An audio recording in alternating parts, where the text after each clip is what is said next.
we did a lot of pre-selection for you. So when you're sitting down, these women are going to be really nice to you. They're going to talk to you because they're looking for the same things that you are for the most part. Sean, I'm glad you're talking about this topic. Some men don't realize the difference between being nice and women's genuinely into them. I've seen it on my tour. You know, that's a really good point, Sean. You know, some of you guys haven't been out a whole lot. Some of you have. But, you know, when you go to a bar here in the States, you know, we all know. We've been through it, right? There's way more guys usually than women, and you walk up to the table and you get that look, right? That, get out of here, go away from me look. Or they just shut you down really fast with some verbal abuse. We've all taken it, right? Even me. It's happened, yes, I know, hard to believe, yeah, right? I joke. Yes, it happens to all of us. When you go to one of our events, first of all, there's a few different factors at play. Number one, when you look at this event, we create this event. It's something that's a little bit unusual, it's different. Even for that country, if you go to a regular nightclub, it's not going to be this kind of ratio, it's not going to be this kind of event. The women who come to this event have already identified as women who tell us at least that they want to find a serious relationship. They want to find, you know, a relationship possibly with a foreign man. So they come to this event with those expectations. And so when you're going from table to table, it's kind of like we did a lot of pre-selection for you. So when you're sitting down, these women are going to be really nice to you. They're going to talk to you because they're looking for the same things that you are for the most part, right? And so some men will mistake that, them being nice, for them just being really, really attracted to you and into you. And it's not always the same thing. And you have to be able to understand that and view that and see it.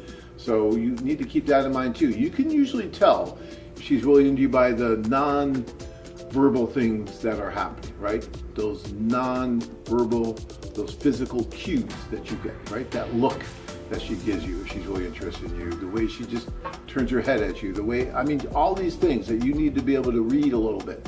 Like when I went to Tanya, you know, she was just totally blowing me off verbally. I'm just here to be with my friends. I'm just here because I had a bad day. I'm just at the social to be with my friends and dance and drink champagne. But something in her eye told me that maybe there was a chance. There was something there that if I gave her enough champagne, maybe something could happen. But still, there was something there. And so I came back. You have to be able to see that, right? We still are in this courtship stage. These women want to be in a courtship stage. They're not going to say, I really like you. Can we get engaged? Can we do it? It's not going to happen like that.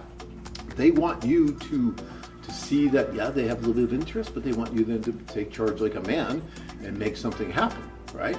So keep this in mind when you're at the socials. And just because someone smiles at you does, again, not mean that she wants to have your child tomorrow.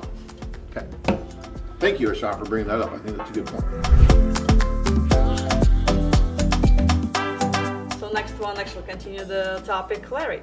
To be realistic, men must realize, first, letters and replies are from agents that create unrealistic ideas.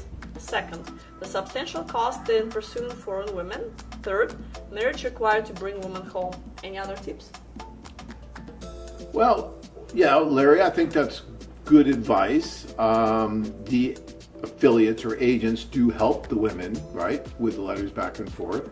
And letters can, oh, I love you. You can have all this stuff, and guys do the same thing. I've seen it. So they can get unrealistic, and you have to be careful about that. That's number one. I don't know if the substantial costing in pursuing foreign women, Larry, I don't know if I'd agree too much with that, because I've seen guys spend way more money here dating women and getting nowhere than what you could spend over there, and having the option when you get there to meet so many different women for what we charge, at least.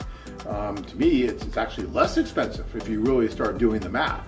So I don't know if I would agree that it's more expensive. I've seen guys spend thousands and thousands of dollars dating here and getting nowhere. So, and the marriage required to bring a woman home. Yeah, if you're going to bring someone here and you're going to have a life together, then at that point you would get married. But that's the idea of this, right? It's not just required to bring her home. It's trying to find someone who you want to spend the rest of your life with and you want to marry, whether you bring her home or not. Because I'll tell you, a lot of our guys will end up marrying a woman and moving there. So they're not bringing her home. They're actually going and living in other places. I could name every country, and there's men who have lived there. So it's not just about getting her here. But most men will bring her back here. But the most men want to get married. And that's one of the reasons they're getting married, obviously. Searching for that one special woman to complete your life? Join men from all over the world as they take a trip and find their future brides. Check out our website at bangkokwomen.com.